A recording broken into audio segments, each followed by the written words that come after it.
నీచుడుకి supreme court ఒక conditional bail ఇస్తే దాన్ని సమర్థించి చంద్రబాబు నాయుడు గారికి ఇదేదో ఒక అసలు ఓటమి అని చెప్పి మాట్లాడి ఒక ట్వీట్ పెట్టాడంటే జగన్మోహన్ రెడ్డికి మహిళల పట్ల ఉన్న గౌరవం ఎలాంటిదో మనందరం అర్థం చేసుకోవాలి.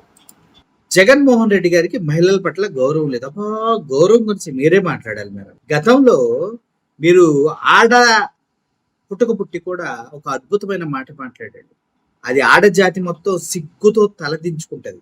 అప్పటి నుంచి ఎవరన్నా మీరు మా అమ్మలా ఉన్నారని చెప్పడానికి కూడా భయపడే విధంగా మాట్లాడారు. మీరు గుర్తులేదా? భారతిని ఏమంటారు భారతమ్మ, విజయమ్మ గారిని ఏమంటారు విజయమ్మ. వీళ్ళంతా ఆవిడ అమ్మ అంటుంటే వాళ్ళ నాన్నలు ఈయనకి ఏమవుతారు అని అడిగారు కదా అనితమ్మ గారు. మేడం అనితమ్మ గారు, అంతకన్నా దారుణంగా మాట్లాడాడు ఎవడన్నా? ఇప్పుడు మీరు మాట్లాడిన మాటలు చూస్తే ఇప్పుడు కూడా పక్కింటి ఎవరన్నా కూడా అమ్మ అనాలంటే వాళ్ళ నాన్నతో లింక్ ఎక్కడ ఉందనుకుంటారా అనే విధంగా మాట్లాడిన నోరు నిది. నువ్వు మాట్లాడుతున్న దుర్మార్గం గురించి, మహిళల పైన ఉన్నటువంటి గౌరవాల గురించి. మహిళవై ఉండే సిగ్గు లేకుండా అలా మాట్లాడారు మేడం మీరు. అది మర్చిపోతే ఎలా? మీ సిగ్గులేనితనాన్ని ప్రజలకు ప్రతిసారి వీడియోల రూపంలో మేము చూపించలేం కదా మేడం.